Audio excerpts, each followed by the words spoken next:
Ya, hari ini tanggal berapa nih? Tanggal 14 Mei ya, hari Selasa. Jadi saya nemu berita ini nih dari bisnis.com ya. Ini dari bisnis.com. Bisnis.com ya. BEI bocorkan ada 3 sekuritas yang siap jadi market maker. Wah, ini berita bagus ini. Kita baca dulu aja ya.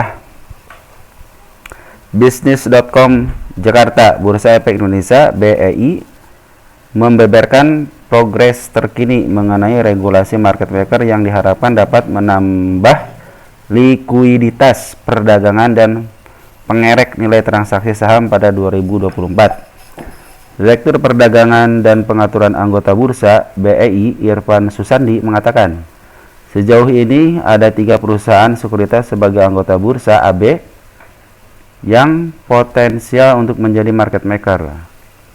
Lebih lanjut, dia mengatakan bursa pengatur secara garis besar terkait persyaratan penyediaan likuiditas, liquidity provider,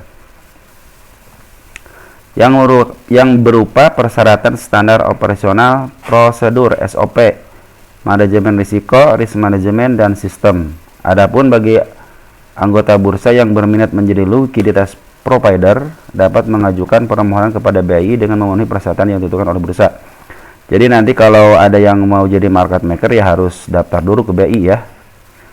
Saat ini ada 3 anggota bursa yang sedang diskusi dengan kami sebagai AB pilot. Namun kami belum bisa mengungkapkan siapa saja perusahaan sekuritas tersebut. Oh, masih rahasia nih. Ujar Irfan menjadi pertanyaan bisnis pada Senin 13 bulan 5 2024. Irfan mengatakan saat ini Otoritas Jasa Keuangan OJK sedang dalam proses penyiapan pengaturan terkait liquidity provider. Sebelumnya, regulasi market maker ini disebutkan akan meluncur pada semester 1 tahun 2024. Namun untuk timeline peluncurannya, BEI masih menunggu perkembangan pengaturan oleh OJK. Saya tidak bisa memastikan peluncurannya karena tergantung dari pengaturan di OJK. Baru kami bisa bikin pengaturan di BEI. Harapannya bisa di tahun 2024 ini, jelasnya. Sebagai informasi, market maker adalah perusahaan atau individu yang ditunjuk oleh operator pada pasar modal untuk dapat menggerakkan pasar menggunakan modal besar. Nah, jadi ini ada 2 nih, perusahaan atau individu ya. Kan selama ini kita kadang-kadang hanya melihat broker ini, broker itu gitu ya, tanpa melihat individunya hampir jarang ya. Mungkin ada salah satu, mungkin kalian pernah lihat video yang menyatakan, nih lihat nih ketika mengguyur saham A gitu, dan sekarang dari modal sekian jadi sekian. Pernah kan kalian melihat ya videonya atau pernah mendengar beritanya lah ya. Terus ini kalau yang individu sekarang itu mungkin kalian juga udah dapat info ada salah satu legenda pasar modal membuka kelas untuk menjadi market maker ya. Nah, ini merupakan kabar baik sebenarnya kalau buat retail. Kenapa? Nanti saham-saham itu kan ada penggeraknya. Nanti itu penggerakannya sekarang kan dulu mah istilahnya ini sebagai bandar nih gitu kan. Kadang-kadang diawasi gitu kan, tapi sekarang itu mau dilegalkan gitu kan. Ini kabar baik banget ini buat retail ya. Jadi nanti saham ini ketahuan siapa yang menggerakkannya gitu. Kalau sekarang kan cuma hanya broker aja, broker si A, broker si B gitu kan. Kadang-kadang kita juga terkecoh gitu kan. Nah, kita lanjut lagi baca. Alhasil, jika regulasi market maker telah diterapkan, maka harapannya nilai transaksi saham bisa meningkat. Adapun per Senin, tanggal 13 bulan 5, rata-rata nilai transaksi harian RNTH saham sebesar 11,74 triliun secara year to year date YTD, sedangkan hingga akhir 2024 BEI membidik RNTH bisa bertembus 12,25 triliun. Tuh kan targetnya lumayan besar ya. Kami harapkan liquidity provider dapat meningkatkan likuiditas transaksi dan penurunan sebid atas saham-saham yang masuk dalam list saham yang dapat dikuotasikan oleh liquidity provider. Ya, jadi nanti si market maker itu seperti biasa lah, nampung barang, ngeluarin barang, istilahnya gitu kan, jualan, nanti narik lagi. Nah, tapi mereka itu bisa ngatur seperti itu. Jadi pergerakannya itu enak gitu sebenarnya mah.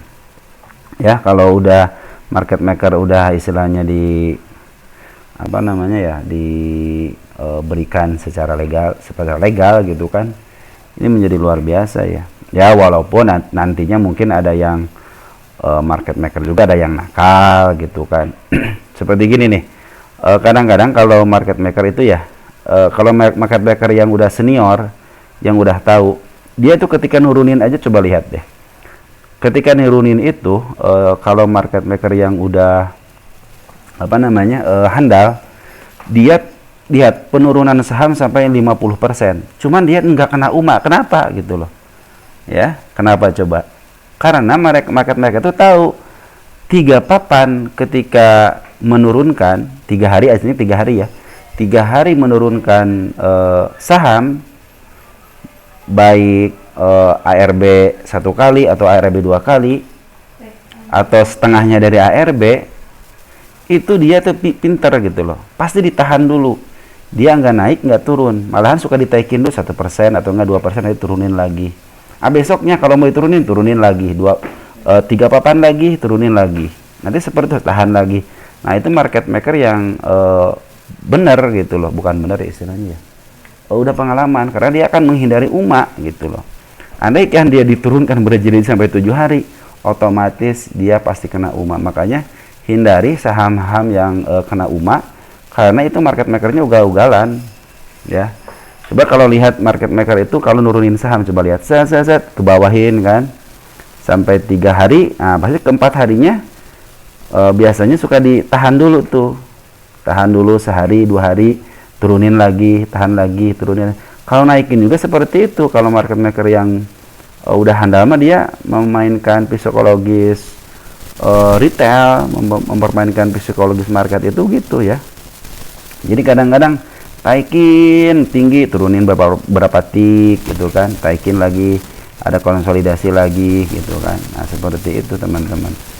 Jadi kalau yang market maker yang luar biasa itu yang seperti itu gitu kan, dia tahu mana yang harus ditaikin, mana yang harus diturunin, itu untuk menghindari dari peringatan dari bursa ya. Seperti itu teman-teman. Mudah-mudahan berita ini menjadi berita yang luar biasa. Tinggal ditunggu aja ya, apa namanya, kapan diaktifkannya ya. Baik, segitu aja. Ciao.